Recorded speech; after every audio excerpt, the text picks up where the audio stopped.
Setelah melalui beragam macam drama di round 3, kali ini kita coba akan memantau gimana persiapan timnas U23 yang akan berlaga di Piala AFF mulai pertengahan Juli mendatang. Yap, dalam hal ini timnas U23 akan ditangani oleh Gerard van den Berg sebagai pelatih utama yang dibantu beberapa asisten termasuk Zulkifli Syukur, mantan pemain timnas Indonesia. Nah, kejutan lainnya tentu keikutsertaan Simon Tahamata untuk terlibat dalam TC timnas kali ini. Gak cuma mantau, tapi Om Simon juga ikut sekalian ngelatih bareng Coach Gerald. Tentu saja, dua nama besar tersebut akan memberikan sentuhan khas Eropa ke dalam sistem permainan timnas U23. Meskipun dalam hal ini, hanya Jens Raven yang berstatus pemain abroad, mengingat pemain seperti Welber Jardim, Bjorn Marks, serta tim Gepens tidak mendapatkan izin klub. Namun tetap saja, dengan skuad yang bisa dikatakan paling mahal di antara semua tim yang berlaga, membuat harapan untuk jadi yang terbaik itu nyata adanya. Apalagi kita berstatus sebagai tuan rumah, pastilah semua elemen tim ingin memberikan hasil positif.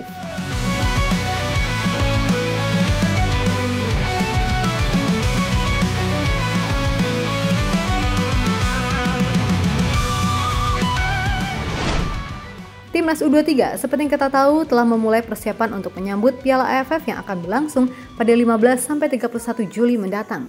Tim Garuda Muda sendiri tergabung di grup A bersama Malaysia, Filipina, dan Brunei. Tentu saja di atas kertas, harusnya kita bisa mendapatkan hasil terbaik, apalagi Indonesia bertindak sebagai tuan rumah, yang mana udah pasti soal dukungan supporter nggak usah dikhawatirkan bakal sepi.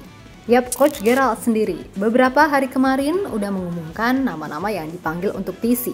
Dan sebagian besar tim yang dibawa adalah nama-nama dari tim U20 hingga U22 yang sempat ditampilkan oleh Shin Tae-yong di Piala AFF level senior akhir tahun 2024 silam.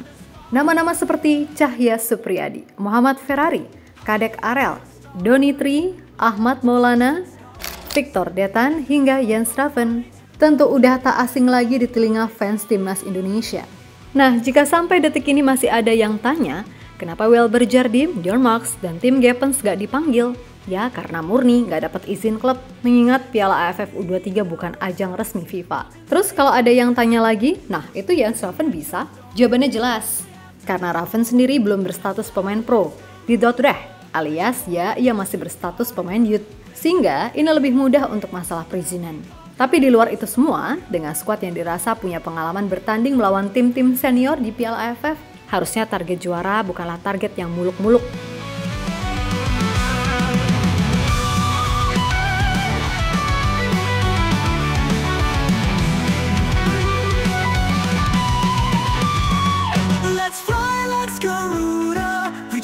Distant fire with every beat of wings, yeah we conquer and aspire.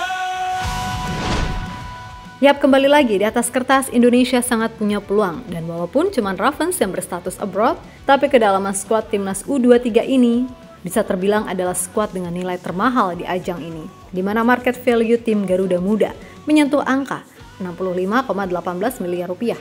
Sebuah nilai yang terbilang cukup jauh bila dibandingkan rival-rival macam Thailand ataupun Vietnam. FYI aja nih, Thailand sendiri datang ke ajang ini dengan nilai skuad 34,76 miliar. Sedangkan Vietnam ada di angka 42,93 miliar. Meskipun begitu, nilai pasar bukan patokan, dan Coach Gerald mengakui jika masih ada beberapa kendala yang harus ia benahi di awal-awal TC kali ini, terutama masalah fisik. Nah, yang jadi perhatian adalah keterlibatan Simon Tahamata yang tampak ikut terlibat dalam sesi latihan. Meskipun beliau berstatus sebagai head scouting, namun Om Simon justru memilih melibatkan diri secara langsung untuk mengembangkan potensi dari pemain timnas U23 ini. Karena biar gimana pun, kerangka tim ini akan dipersiapkan untuk bertarung di ajang kualifikasi Piala Asia. Oleh karena itu, ini adalah gebrakan yang sangat langka, karena mungkin di antara semua tim, gak ada yang head scoutnya terjun langsung ikutan ngelatih. Itulah mengapa rival-rival terutama Malaysia yang satu grup dengan kita merasa kaget melihat ini semua.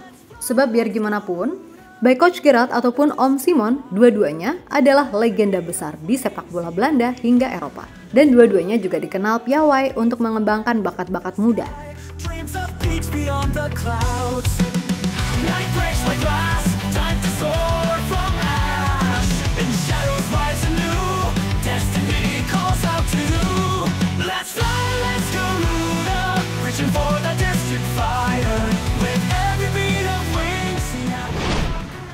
Lebih lanjut, berbicara soal gaya main, sudah pasti timnas U23 di bawah asuhan Gerard Vandenberg dengan bantuan Simon Tahamata akan menyesuaikan berdasarkan latar belakang keduanya yang pakem dengan filosofi sepak bola Belanda. Pertama, soal pendekatan taktik fleksibel dan holistik. Vandenberg diketahui akan menekankan pendekatan menyeluruh yang mengintegrasikan aspek fisik, teknik, taktik, dan mental. Tentu saja, ia tidak ingin timnya bergantung pada satu gaya, melainkan mampu beradaptasi dengan situasi pertandingan. Jelas hal ini cukup mencerminkan fleksibilitas taktik, di mana sebuah tim bisa beralih antara permainan menyerang dan bertahan secara disiplin. Kedua, soal filosofi bermain. Dengan pengalaman Gerard Vandenberg sebagai pemain di Ajax dan PSV, serta Simon Tahamata di Ajax, kemungkinan besar gaya main tim ini nantinya akan cenderung mengadopsi elemen total football Belanda, yang mana ini sangat berorientasi pada penguasaan bola, pergerakan tanpa bola, pressing tinggi, dan transisi cepat dari bertahan ke menyerang. Yap, sebagaimana diketahui kalau Coach Gerard dikenal menyukai permainan menyerang yang terstruktur. Sementara Om Simon, sebagai spesialis teknik, akan fokus pada pengembangan dribbling, kreativitas, dan visi bermain, terutama untuk pemain sayap. Ketiga adalah penekanan pada mental dan disiplin. Yap, Coach Gerard menyoroti pentingnya mentalitas bertanding dan pemahaman taktik dalam sepak bola modern. Dalam hal ini, ia tentu ingin setiap pemain siap menghadapi tekanan dan menjalankan skema dengan disiplin tinggi. Itulah kenapa latihan intensif selama pemusatan latihan ini sangat menunjukkan fokus pada pengembangan kekuatan mental dan fisik untuk turnamen yang dimainkan di kandang sendiri. Keempat, so pasti tentang prediksi formasi serta pola permainan. Meskipun belum ada konfirmasi, formasi yang pasti karena ini masih awal-awal. Kalau melihat tipikal Coach Gerard dan Om Simon yang pasti nggak jauh-jauh amai sama filosofi Johan Cruyff, maka kemungkinan tim ini akan menggunakan filosofi seperti 4-3-3 atau 4-2-3-1 yang mendukung permainan sayap agresif dan kreativitas di lini serang. Dengan pemain seperti Doni Tri Pamungkas ataupun Victor Detan, tim ini kemungkinan akan mengandalkan serangan dari sisi sayap, umpan pendek akurat, dan kombinasi cepat di sepertiga akhir lapangan. Terlebih, di tim ini ada Jens Raven yang juga sangat paham bermain sebagai striker modern, sehingga selain fokus untuk mencetak gol, Raven juga bisa berperan sebagai pembuka ruang ataupun pemantul bola yang efektif. Dan itu udah berkali-kali ia tunjukkan.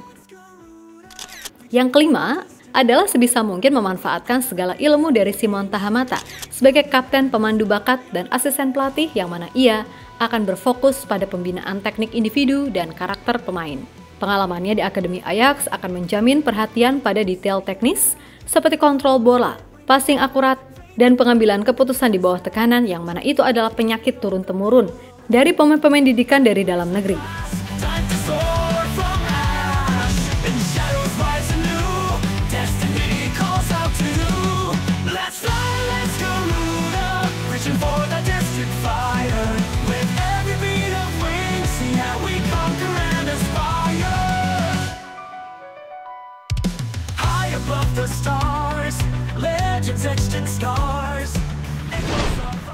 Yap, dari semua itu, Coach Gerard sejauh ini mengaku puas dengan para pemain yang ia panggil. Dan Coach Gerard juga memastikan semua pemain skuad Garuda saat ini adalah pilihannya sendiri tanpa ada intervensi dari siapapun. Mungkin ada rekomendasi mengingat ia pun hitungannya baru, tapi kembali semuanya harus sesuai dengan apa yang ia pantau. Itulah kenapa TC kali ini juga bisa sekalian ia gunakan seleksi untuk mengkerucutkan skuad yang dipilih masuk DSP.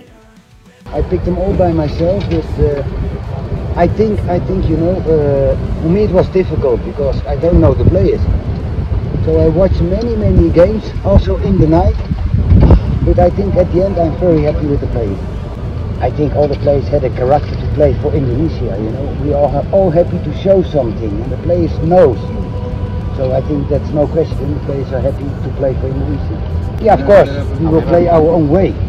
But I think the most important is that we have difficult characters. The players are not the same, but we don't need all the same players. So I think that we are happy with the selection. Yap, terlepas dari apapun, semoga saja tim ini bisa terus berkembang ke depannya. Mengingat Piala AFF nantinya hanyalah sebuah batu loncatan untuk menguji tim ini sebelum nantinya tempur di level Asia. Kembali lagi soal permainan, timnas U23 Indonesia kemungkinan akan bermain dengan gaya possession based attacking football yang terstruktur dengan pressing tinggi dan transisi cepat. formasi 4-3-3 atau 4-2-3-1 akan mendominasi dengan penekanan pada serangan sayap, kombinasi pendek, dan eksploitasi ruang oleh pemain kreatif. Mentalitas bertanding harus kuat dengan disiplin taktik sebagai tulang punggung, didukung adaptasi fleksibel terhadap lawan. Keunggulan bermain di kandang itu juga harus bisa dimanfaatkan untuk tampil agresif sejak menit awal. Namun tentu saja, semua nggak akan berjalan semudah itu. Pertama, soal konsistensi. Dalam menjalankan sistem kompleks ini dalam waktu persiapan yang terbatas, yaitu kurang lebih 3 mingguan. Kedua, soal adaptasi pemain lokal terhadap filosofi sepak bola Eropa yang menuntut disiplin tinggi, itu juga menjadi tantangan tersendiri. Ketiga, menghadapi tim-tim ASEAN seperti Malaysia atau Filipina hingga Brunei yang mungkin bermain lebih pragmatis. Itu juga menjadi tantangan gimana tim ini bisa bermain sekreatif mungkin, terutama untuk menjalankan kombinasi passing serta mengurangi dribbling gak penting. Intinya, kalau Mimin pribadi percaya, dengan duet Gerald Vandenberg dan Simon Tamata, Timnas U23 berpotensi akan menghadirkan sepak bola menarik, modern, dan kompetitif untuk terus bersaing di level tertinggi, kan gitu. So, buat semua elemen Timnas, tetap semangat dan sukses selalu, oke? Kita Garuda!